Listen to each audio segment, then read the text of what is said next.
Slogan তো দেই, আমার জীবন আমি কাটাবো, যেমন খুশি তেমন কাটাবো, ঠিক না? আচ্ছা, আপনার জীবনের কোন মুহূর্তের উপর আপনার কন্ট্রোল আছে আমাকে বুঝান, নিয়ন্ত্রণ আছে আমাকে বুঝান। আছে? যদি থাকতো তাহলে পদ্মা ব্রিজ যেদিন উদ্বোধন হলো পরের দিন এত আশা নিয়ে যে পদ্মা ব্রিজ বাইকের ভিতরে ভিডিও করতেছিল, কমসে কম তো এতটুকু আশা পূর্ণ করতো যে আমি ক্রস করি, পদ্মা ব্রিজটাকে পার করি, ওই পারে যায় নাইলে মারা যাবো, কমসে কম ওইটা পার করি আর আমার ভিডিওটা আমি একটু ছেড়া দিই ফেসবুকে, তারপরে আমি মারা যাই, এতটুকু তো করতে পারতো। তাহলে জীবন যে আমার বলে চিৎকার দিই, স্লোগান দেই, নিজেকে বিভিন্ন পরিচয় দিয়ে যে স্লোগান দেই আমার জীবন, যদি আপনার জীবনই হইতো তাহলে আপনি এখন কেন লিখতে বাধ্য হলেন? কেন বাধ্য হলেন লিখতে যে আমার শুধু মৌতটাই বাকি আছে, আমি কার কি ক্ষতি করছিলাম? আপনি কেন লিখতেছেন?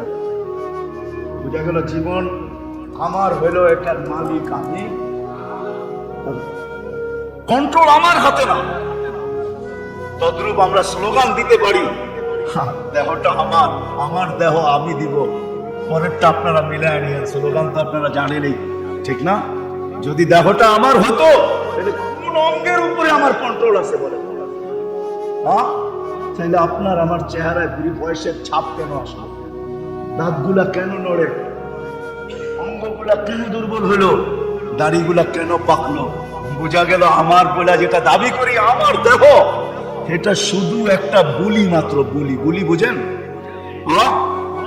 এটা শুধুমাত্র একটা টক, একটা শব্দ, একটা বুলি, আর কিচ্ছু না। বাস্তবতার ভিতরে কিচ্ছু নাই। আপনি আমাকে প্রমাণ দিতে পারবেন না। কুরআন হাদিস লাখেন, লজিকলি প্রমাণ দেন যেটা আমার।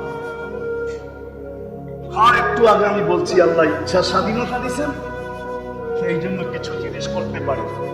যদি না দিতেন তাহলে অক্সিজেন আল্লাহ, ডেলি সুস্থ রাখার জন্য 36 বার কিডনি ডায়ালিসিস করবে আল্লাহ, শস্য উৎপাদন করবে আল্লাহ, ঋতু অনুযায়ী শস্য দিবে, আপনার ফুল ফল আল্লাহ দিবে আপনাকে। হ্যাঁ, খাইলেন কি আর কি হইয়া বাহির হইলো, এটা করবে আল্লাহ। সমস্ত ফল ফুল শাক সবজির থেকে শরীরের প্রয়োজনীয় জিনিস বাইর করা কোন মেশিন দিয়ে আলাদা করে দেখা দেন তো আমাকে, দেখি কি মেশিন আছে দুনিয়াতে? আলাদা করবে আল্লাহ।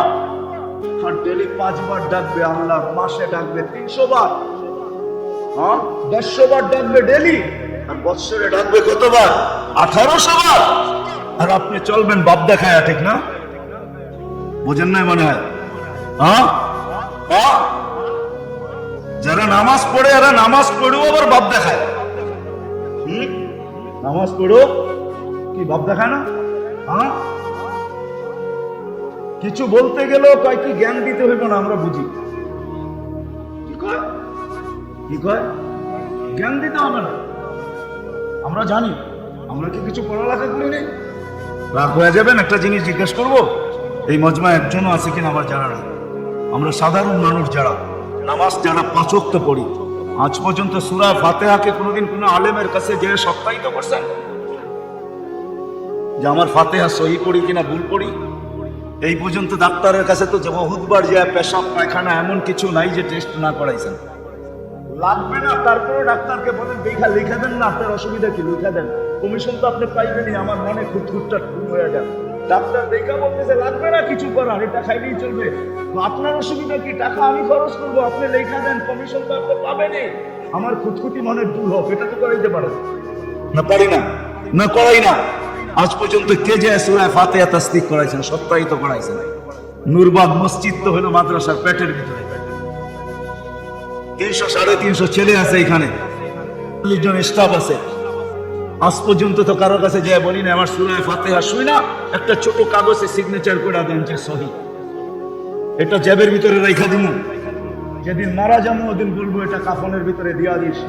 যদি আল্লাহ জিজ্ঞাসা করে সূরা ফাতিহা ভুল পড়ছিস, তাহলে বাইর করে যেন দেখাইতে পারি এই যে হুজুরে সহি বলছে, আমি এরকমই পড়ে আসছি, ধরলে ওনাকে ধরেন, আমাকে ধরার কোনো সুযোগ নেই, আমি সিগনেচার সহ নিয়ে আসছি, এই যে দেখেন করছি। ওই মুহাদ্দিসের মতো তো এক মুহাদ্দিস মারা গেছে, সাথীরা স্বপ্নে দেখছে, কয় কি অবস্থা, তোমার ব্যবহার কি হলো? সাদা দাড়ি দেখায় পার হয়ে গেছে। সাথীরা জিজ্ঞাসা করছে সাদা দাড়ি? যখন আল্লাহর কাছে করছি তো আল্লাহ রাগ হয়ে জিজ্ঞাসা করছে, ওই পুরা খাটাস কি নিয়ে আইসস? আমিও জোরে সুরে বলছি সাদা দাড়ি নিয়ে আসছি, আর কিচ্ছু আনি না। আল্লাহ আরো চেতা গেছে, দাড়ি 80 বছর বয়স দিলাম শুধু দাড়ি। আমি জোর দিয়া বলছি, কেন আপনি বলেন নাই জিবরিল আলাইহিস সালামকে? জিবরিল আলাইহিস সালাম বলে নাই আমাদের নবীজিকে? আমাদের নবীজি বলে নাই সাহাবায়ে কেরামকে? সাহাবারা বলে নাই তাদের ছাত্রকে? তাদের ছাত্ররা বলে নাই আমাদেরকে? আপনারা কি সাদা দাড়ি দেখে লজ্জা পান? এখন তো দেখতেছি চোখ বড় বড় করতেছেন। কেন হাদিসে আছে, ইন্নাল্লাহা লা ইস্তাহি বি শাইবাতিন শাইয়াবা ফিল ইসলাম। যেই ব্যক্তি ইসলামের ভিতরে দাড়ি পাকায় ফেলছে, আল্লাহ তো সাদা দাড়ি দেখে লজ্জা পান। আল্লাহ বলতেছে সবাই সত্য বলছে, হাসি দিয়া বলতেছে সবাই সত্য বলছে, আমিও সত্য বলছি, যা মাফ করে দিলাম। পায়ের দিকে দাড়ি তো দিছিল জান্নাতে যাওয়ার জন্য, পর্দা তো দিছিল জান্নাতে যাওয়ার জন্য, যুবকের যৌবন তো দিছিল জান্নাতে যাওয়ার জন্য। কিন্তু কয়জন আসেন যদি দুনিয়াতে সুখ পাইতে চাই, নাইলে আর্টিফিশিয়াল সুখই ভাবতে ভাবতে যাব, সুখ কোনোদিন পাবো না। সত্য এটাই, পুণ্যে আনে সুখ, এটাই চিরাচরিত বাংলা প্রবাদ। পরিশ্রমে ধন আনে, পুণ্যে আনে সুখ, এটাই সত্য। পুণ্য বলতে এটাই বোঝায় আল্লাহ আল্লাহ রসুলের বিদ্যা। আর যখন বিবেক বুদ্ধি আল্লাহ আল্লাহ রসুলের বিবেক বিদ্যার অধীন হবে, তখনই ওই ব্যক্তি সুখী হবে, জীবন সুখের হবে, সন্তান নিয়ে সুখী, সব নিয়ে সুখী। তখন আর প্রয়োজন হবে না, তখন আর জানি না বুঝবেন কিনা, একটা কথা মনে উঠলো, এই জন্যই লম্বা করে ফেলতেছি। মদিনা মুনাওয়ারার যে ক্লিনিক খোলা হয়েছে, ক্লিনিক ইরানের সবচেয়ে বড় ডাক্তার, সেরকম ক্লিনিক, কিন্তু দিন যায় রোগী একজনও আসে না। বলছে আজকে আসে না, কালকে আসবে বলে সপ্তাহ পার, সপ্তাহ পরে বলছে এই সপ্তাহ না আগামী সপ্তাহ, মাস পার, এরকম করে কয়েক মাস অতিক্রম হয়ে গেছে, রোগী একটাও আসে না। তো জিজ্ঞাসা করছে রোগী নাই কেন? তো সবাই বলছে এটা তো বলতে পারি না, রোগী নাই কেন এটা বলার কোনো সুযোগ আমাদের কাছে নাই। কেন নাই? কিন্তু এটা বলতে পারি, আমাদের নবীজি আমাদেরকে খাওয়ার কিছু পদ্ধতি বলছেন, আমরা সবাই ওটাকে মাইনা চলি। বলছে সেটা কি পদ্ধতি? তো বলছে লা তাকুল হাত্তা তাজু, খিদা না লাগলে কখনো খায়ও না, চাই সোনা দেখ, সোনাও যদি স্বর্ণও যদি দেয়, খিদা না লাগলে খায়ও না, খিদা না লাগলে খায়ও না। আমাদের নবীজি বলছে লা তাকুল হাত্তা তাজু, খিদা না লাগলে খায়ও না। ওয়া ইযা আকালতা ফালা তাশবা, আর যখন খাও তখন পেট ভরে খাও না, চাই ফাও পাওয়ার পয়সা দিয়া খাও। ফাও বুঝেন তো? আমাদের দেশে না প্রবাদ বাক্য আছে, ফাও পাইলে বলে আল কেত্র, ঠিক না? না দামি জামার মধ্যে নেই আর কি। বলছে যখন খাও তো পেট ভরে খাও না, যখন। তো বলছে এটার কোনো থিওরি বলতে পারবে? বলছে পেট 3 ভাগ করো, 1 ভাগ পানি দিয়ে আগেই ভরে নাও, 1 ভাগ খানা দিয়ে, 1 ভাগ খালি। তো ক্লিনিক গুটাইতেছে আর বলতেছে মা তারাক্তালি সাবিলা, তোমাদের নবীজি আমার জন্য কোনো রাস্তা রেখা যায় না যে আমি ডাক্তারি করবো এখানে, আমার জন্য ইরান চলে গেলেই ভালো। সত্য এটাই। আসেন, সুযোগ আমাদের হাতে আছে কণ্ঠনালীতে রূহ আসার পূর্ব মুহূর্ত পর্যন্ত, শুধু আমাদের নবীজির কারণে। আল্লাহ কণ্ঠনালীতে রূহ আসার পূর্ব মুহূর্ত পর্যন্ত আমাদেরকে সুযোগ দিয়েছেন। যদি ইউটার্ন নিতে পারি, যদি নিজের বিবেক বুদ্ধিকে আসমানি বিদ্যার কোরআন হাদিসের অধীন করতে পারি, আর কোরআন হাদিসকে মাইনা চলতে পারি, তাহলে দুনিয়া সুখের হবে। শুধু দুনিয়া হবে না, সত্য এটাই, সত্য এটাই, আখিরাতটাও সুখের হবে। শুধু হবে না, সে দেখতে দেখতে তারপরে যাবে। তাতানাজ্জালু আলাইহিল মালাইকা আল্লা তাখাফু ওয়ালা তাহজানু ওয়া আবশিরু বিল জান্নাতিল্লাতী কুনতুম তুআদুন নাহনু আউলিয়াউকুম ফিল হায়াতিদ দুনিয়া ওয়া ফিল আখিরাহ। সামনে পিছে চতুর্দিকে ফেরেশতার বেষ্টনীর মাধ্যমে তাকে গন্তব্যে পৌঁছাবে, তারপরে সালাম দিবে, তারপরে আসেন। যতক্ষণ পর্যন্ত এটা না মানবো, আমাদের কোন সম্পর্কগুলো মধুর হবে না। এখন আমাদের সম্পর্কগুলো মধুর না, আমাদের সম্পর্কগুলো শুধু তিতা না, বিষে ভরা। বিষে, জীবনটাও বিষে ভরা, সম্পর্কগুলো বিষে ভরা, সমাজটাও বিষে ভরা। সত্য এটাই, মানে। আর শেষ কথা হলো মেরে দোস্ত, শেষ কথা এটাই, আল্লাহকে নারাজ না, আল্লাহকে নারাজ না করি। আমরা কিন্তু দিন দিন আল্লাহকে নারাজ করতেছি। ঢাকায় একটা শব্দ আছে, সবার লগে পাঙ্গা নেওয়া যায়, আল্লাহ বুদ্ধিমান কখনো আল্লাহর সাথে পাঙ্গা নেয় না।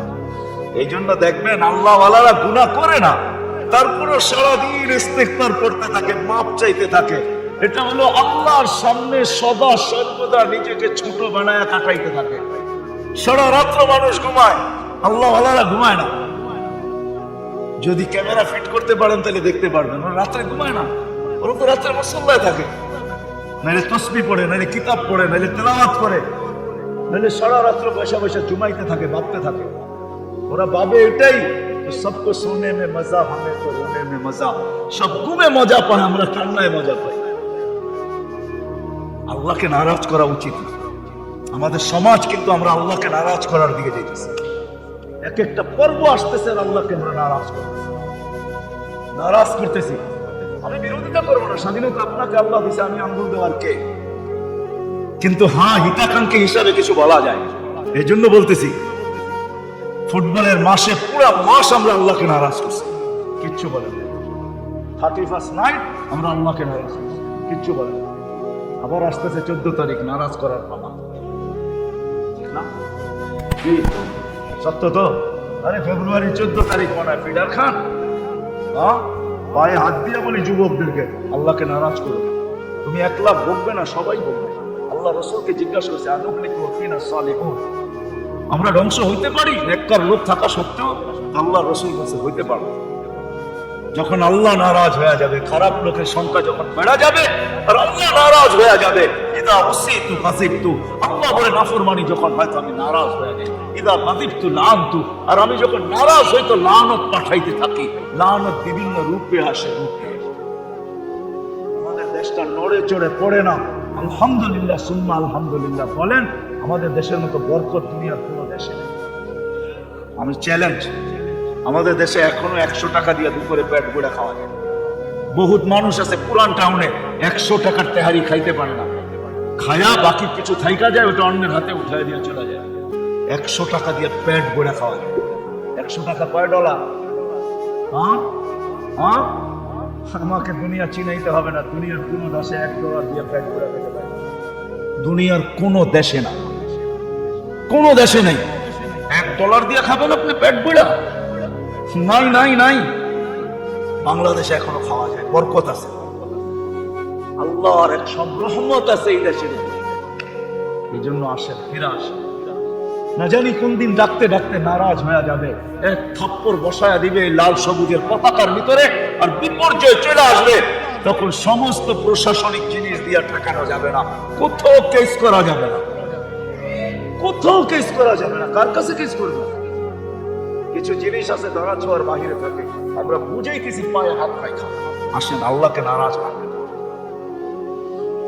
আমরা এটাই দেখতেছি, আল্লাহ মনে হয় নারাজের দিকে যাইতেছে। যদিও আমাদের আল্লাহ আল্লাহরা চান না, আমরা চাই না। নাইলে 4টার সময় কেন একজোখানার ছেলেরা উঠবে বলেন? কেন 4টার সময় আমাদের ছেলেরা উঠাবে? 4টায় উঠান না কেন? উঠাবেন এই কচি কচি বাচ্চাদেরকে। ও আপনারা বলবেন আমরা জুলুম করি। জুলুম আমরা আমাদের উপরে করি এই জন্য যেন লাল সবুজের এই পতাকার ছোট দেশটা, এটা যেন আধ্যাত্মিক সুরক্ষার চাদর দ্বারা এটা লেপটানো থাকে। আসক না 9 নম্বর ভূমিকম্প, দেওয়ালে বাড়ি খায়া বল যেরকম ডাইনে বামে চলে যায়, বিপর্যয় ডাইনে বামে যাবে, আমাদের দেশে বিপর্যয় ঘটবে না ইনশাআল্লাহ। এই জন্য আমরা 4টার সময় উঠাই। 30,000-এর উপরে হেফজোখানা। রাত হয়ে যাবেন, ঘুমান তো দেরিতে, শেষ খবরটা না দেখা পর্যন্ত তো ঘুম আসে না, ঠিক না? 12টার খবরটা নাই দেখা তো ঘুম আসে না, উঠি দেরিতে। রাত্র 4টার আকাশ কখন দেখবেন আপনি? উঠা দেখেন রাত্রে 4টার সময় বাংলাদেশের আকাশের কালার কি থাকে, কিরকম থাকে, একদিন উঠা দেখলে অনুভব করতে পারবেন। যদি আপনার কাছে লেন্স লাগানো থাকে, একটা লেন্সও লাগবে, এই সাধারণ চোখ দিয়ে দেখা যাবে না, একটা বিদেশি লেন্স লাগবে, ওটা যদি লাগাইতে পারেন তাহলে দেখতে পারবেন। আমি দেখা বলতেছি না, দেখা বলতেছি। 30,000-এর উপরে হেফজোখানা বাংলাদেশে। করোনার সময় কোন দুনিয়া চিৎকার দেয় নাই যে বাংলাদেশের মতো বিপর্যয় কোথাও হবে না? আমাদের দেশের মানুষগুলো তো চিৎকার দিচ্ছে, ঠিক না? দাফন করে মুখ পাওয়া যাবে না। আমাদের দেশে বিপর্যয় ঘটছে না ঘটে নাই? ঘটছে বিপর্যয়? না, ঘটে নাই। সারা দুনিয়া এখন লেগে গেছে এটা চেক করার জন্য, রিচার্জ করার জন্য যে এই দেশটা করোনায় 2020-এ করোনাকে প্রতিরোধ করলো কোন টিকা দিয়া? কোন লুকায়িত টিকা আছে, নাহলে ওরা প্রতিরোধ করলো তো করলো কি করে? এই দেশের মানুষ তো একজনও মাস্ক পরে নাই, অধিকাংশ পরে নাই। গ্রামে তো পরেই নাই, কয়জনই মাস্ক পরছে, ঠিক না? প্রথম কয়েকদিন পড়ছে মনে হয়, তারপরে টেলিভিশনে যখন এই বড় বড় দেখা শুরু করছে তখন পড়া ছেড়া দিছে। ভাবছে নাকের ছিদ্র তো এত বড় না, এটা যাইবো তো যাইবো কোন দিক দিয়া? কেউ জিজ্ঞাসা করছে মুখ দিয়া গেলে? মুখ দিয়া গেলে? মুখ দিয়া গেলে যদি মুখ দিয়া যায় তবে সারাদিন পান চাপাই যাইব কোন দিক দিয়া? কথা শেষ জায়গায় চলে আসছে, আমি বুঝি এগুলা, আমাদের চোখ পিছনেও আছে, সামনে সবাই শেষ জায়গায় চলে আসছি। আসেন আল্লাহকে নারাজ না। 12টা বেজে গেছে, এটা আমি ঘড়ি দেখতেছি 12টা। এটা আমারও স্বভাব না দীর্ঘ রাত পর্যন্ত চিল্লানো। বিদায় ফিরে আসি, ফিরে আসি, আল্লাহকে নারাজ না। আল্লাহকে নারাজ করে আপনি সুখে থাকবেন, এটা কোনোদিন সম্ভব না। আল্লাহ দেখায় দিবে, দেখাইতেছে, আরো দেখাবে। এই জন্য আসেন, আল্লাহ যখন ডাকে তো ছুটে আসে। বুঝছি, বুঝাইতে পারছি? কি কি পড়বেন তো?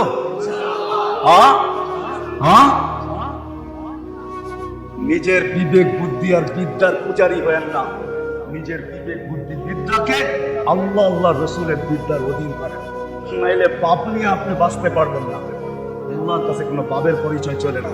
হ্যাঁ, মহল্লায় চলতে পারে, আপনাকে দেখলে আমি পেশাবো করতে পারি, এটা আমি মানি। আপনি বাপ নিবেন, আমি বাড়িওয়ালা, আপনি ভাড়াটিয়া।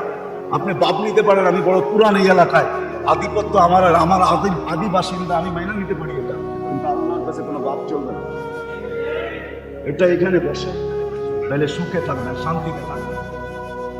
সুখে থাকবো, শান্তিতে থাকবো। আল্লাহ আমাদের সবাইকে আমল করার তৌফিক দান করেন। আমাদের কমিশনার সাহেব আসছে, দুটা কথা বলবে, তারপরে দোয়া হয়ে যাবে। মালিক আপনার মতো সত্তার কাছে হাত পাচ্ছে, যিনি সদিচ্ছায় আমাদের আমাদেরকে সৃষ্টির সেরা হিসাবে আল্লাহ মানুষ রূপে অস্তিত্ব দিচ্ছেন। আল্লাহ শুধু অস্তিত্ব দেন না, এত কিছু দিচ্ছেন। শুধু একটা শরীরেই এত কিছু দেওয়া আছে, এটা গুনতে গেলেই মালিক আমাদের এই ছোট জীবনের পরিধিটা যথেষ্ট হবে না। আমার মনে হয় দুনিয়ার পরিধিটাও যথেষ্ট হবে না, দুনিয়ার বয়সটাও যথেষ্ট হবে না। বাহিরের নিয়ামত তো বাদই দিলাম, যে আল্লাহ চাওয়া ছাড়া এত কিছু দিতে পারে, দুই চারটা যদি চাই তো খালি হাতে ফেরত দিবে বলে আমরা কখনোই ধারণা করতে পারি না। আরো মালিক আমরা বসছি এরকম জায়গায় যেটা আপনার ঘর আর আপনার হাবিবের ঘরের পেটের ভিতরে। আপনার ঘর, আপনার হাবিবের ঘর, যেটা ফেরেশতাদের পরিবেশ 24 ঘন্টায়। এটা বলবো যে আজকের মজমা হিসাবে ফেরেশতা বেষ্টিত না, এই পরিবেশটা তো 24 ঘন্টায় ফেরেশতা দ্বারা বেষ্টিত থাকে। ওইখানেই আমরা বসছি। কাদেরকে নিয়ে বসছি এটাও আপনি জানেন মালিক। প্রত্যেকের ব্যক্তিগত পরিচয় জানেন, নাম জানেন, বাবার নাম জানেন, দুনিয়ার পেশা জানেন, সবকিছু জানেন। শুধু আমরা হাত উঠে বসে আছি এমন না মনে হয়। দূর দূর পর্যন্ত যত দূর আওয়াজ চাইতেছে ওইখানে কেউ না কেউ উঠায় বসে আছে। হয়তো অন্তরালে মাবুনরা উঠায় বসে আছে, যাদের খাওয়া হালাল, পড়া হালাল, বাসস্থান হালাল। এখানে ওই ব্যক্তিরাও আছে মালিক যারা আপনার বিলকুল খাস মালিক, যারা খাস আপনার বিলকুল খাস। আর ওই মুহূর্তে হাত তুলছে যে মুহূর্তে বুখারি খতম, খাতমে কোরআন হল। আল্লাহ আল্লাহ, অনুষ্ঠানটাও কিরকম? খতমে কোরআন, খতমে বুখারির অনুষ্ঠান। সময়টা এরকম যে আপনি প্রথম আকাশে, 12টার উপরে বাঁচতে চলছে, আপনি প্রথম আকাশে স্বয়ং আহ্বান করতেছেন, কে চাও, কি চাও? মালিক আমরাই তো হাত উঠে বসে আছি কিছু চাওয়ার জন্য। বেশি তো চাবো না মালিক, এতটুকু তো অবশ্যই চাবো।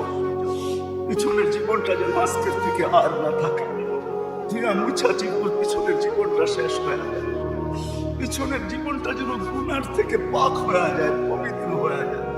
ওই হাদিস আজকে সত্যায়িত হয়, ইরজিউ মাগফুরান লাক, যাও তোমাদের গুনাহ মাফ, বুদ্দিলাস সাইয়্যাতিকুম হাসানাত, গুনার জায়গাগুলো নেকি দ্বারা পরিপূর্ণ হয়ে যায়। আল্লাহ আমাদের হাত যদিও আপনি পাক কবুল না করবেন, হতে পারে জীবনটা তো গুনাই গুনাহ, কিন্তু কিছু সাদা দাঁড়িয়েলা তো আমার সামনে আছে। কিছু যুবক তো এমন আছে যারা লজ্জাপতির মতো নিজেকে লুটে এনেছে আপনার ভয়ে। আল্লাহ ওই তোলাবা গুলা তো আছে যাদের সিনার ভিতরে আপনি আপনার কালামকে সুরক্ষিত করছেন। ওই ছেলেগুলা তো আছে যাদের পায়ের নিচে এখনো ফেরেশতা পড় বিছায়, যাদেরকে আজকে সম্মাননার পাগড়ি পড়ানো, যারা বুখার কালা কালা রসুলের শেষ প্রান্তে চলে গেছে, তারপরও যদি আমরা খালি হাতে চলে যাই তো মালিক এই দুঃখ রাখার কোনো জায়গা থাকবে না, এই দুঃখ রাখার কোনো জায়গা থাকবে না। আর আপনারই বা লাভ কি হবে? শয়তান জিতবে, হাসবে, আপনার বন্ধু নারাজ, আপনার বন্ধু লজ্জিত হবে। আর মাফ করে দিলে আপনার কি ক্ষতি হবে? কিচ্ছুই ক্ষতি হবে না। মালিক আপনি তো সামাদ, আপনি তো লাভ লসের ঊর্ধ্বে। আল্লাহকে আমাদের পিছনের গুনাহকে মাফ করা দেন, পিছনের গুনাহকে মাফ করা দেন, সাথে সাথে এটাও যোগ করে দেন মালিক যতদিন বেঁচে থাকবো আর কোনোদিন যেন আমলনামায় গুনার দাগ না আসে, আর কোনোদিন আপনাকে যেন নারাজ না করি, আর কোনোদিন যেন আপনাকে নারাজ না করি, আর কোনোদিন যেন আপনাকে নারাজ না করি। বরং মালিক যেদিন ডাক আসবে আপনিও খুশি হয়ে ডাকবেন, আমরাও খুশি হয়ে সাড়া দিব।